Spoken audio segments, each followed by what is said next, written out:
Hi, my name's Liam Rogers and I'm part of the research team here at the Heart Foundation. I look after the peer review process and the peer review committees. So all applications that the Heart Foundation receives for funding undergo a rigorous peer review process, with applications being assessed by our peer review committees that are formed annually. These committees consist of eminent cardiovascular researchers with broad research experience in areas including biomedical, clinical, public health, and health services research. Today we're going to talk more about what the peer review process involves, and we're pleased to welcome two of our committee members, Professor Levon Khachigian and Dr. Jessica Orchard, who are going to share their experience with us about being involved in the peer review committees.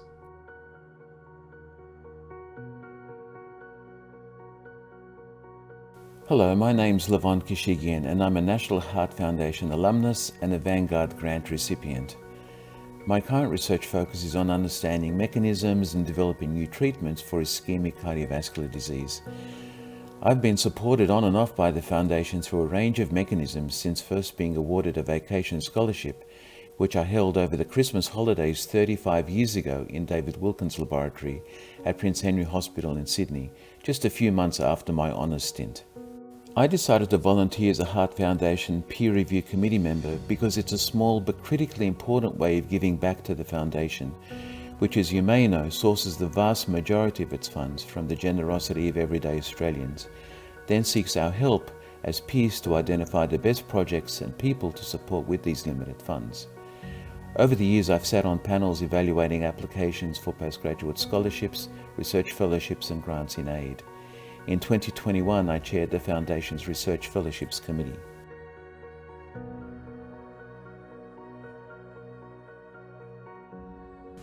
Hi, I'm Dr. Jessica Orchard and I'm a Heart Foundation postdoctoral fellow. My research aims to improve the quality and implementation of cardiac screening programs to prevent sudden cardiac death in young athletes. We hope to build a national registry of athlete screening ECGs and to focus on improving accuracy of guidelines for underrepresented populations. I first participated as a Heart Foundation peer reviewer in 2020. I decided to volunteer as a committee member because it was an opportunity to contribute to the other side of the process, having applied for several grants myself. I found it a very valuable experience as I learnt what reviewers were looking for in terms of ranking applications and which positive attributes came across most strongly.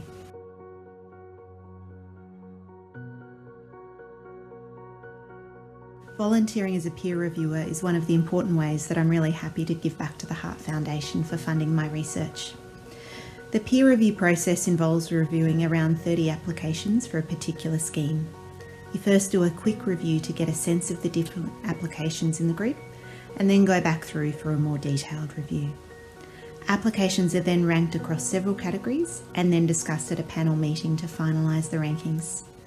My favourite part of the process is seeing the wide range of really interesting and important cardiovascular research projects out there.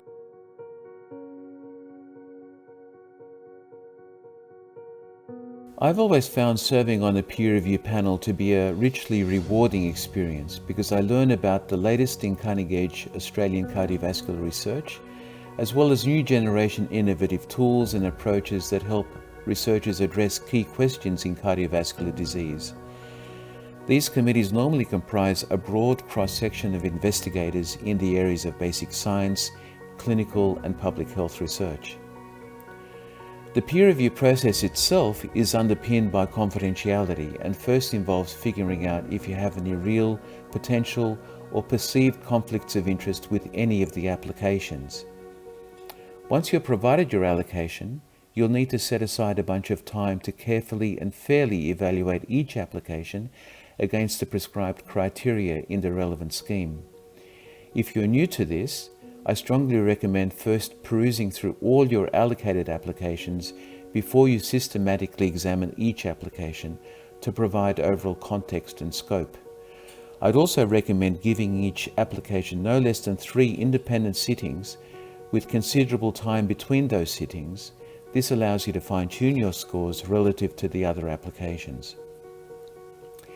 It's also very helpful to take lots of notes when considering each application, not only because this helps refresh your mind for your next sitting, but because you may be asked to justify your scores or comment on a specific aspect in a given application during a teleconference of the committee when discussing the merits or otherwise of that application.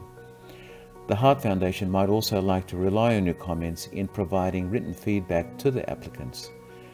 The Foundation team provides all the necessary guidance and advice as to what to expect and what to do and when things are due.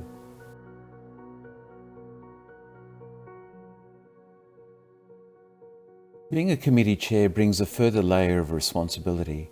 You represent your team of peers under the first point of contact for the Foundation. You'll need to be satisfied that all applications have been treated fairly and without prejudice during the peer review process. You'll also need to moderate discussions among the committee in respect of specific grant applications and ensure the panel members are satisfied with the final rankings and recommendations.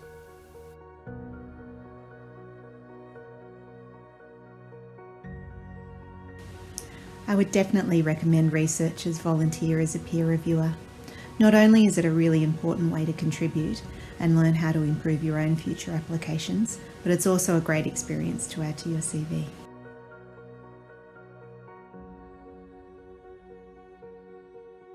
So the Heart Foundation reaches out annually to recruit for our funding portfolio.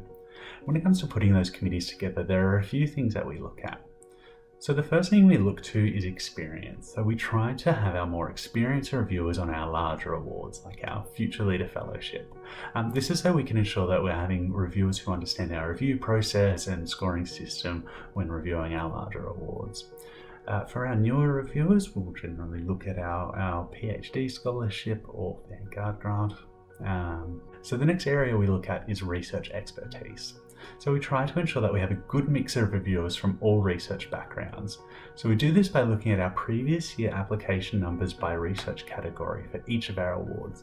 And then we aim to have similar percentage of expertise among our reviewers. Gender is something that the Heart Foundation has a really strong focus on, and gender equality and a balance of gender is always strived for when pulling these committees together. And finally, we look at the mix of states, ensuring that we have a good coverage of all of Australia. And for our larger states like New South Wales and Victoria, we look to ensure that we also have diversity amongst the institutions that the reviewers are from themselves.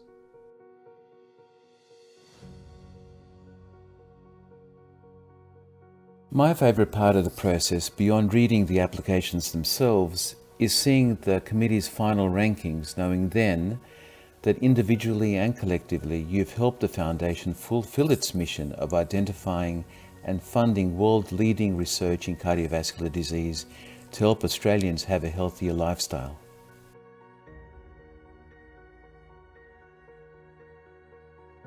Thanks so much to all the Heart Foundation's donors and supporters. The Heart Foundation have invested over $670 million in today's terms into research programs, which would not have been possible without their generous support. Thank you.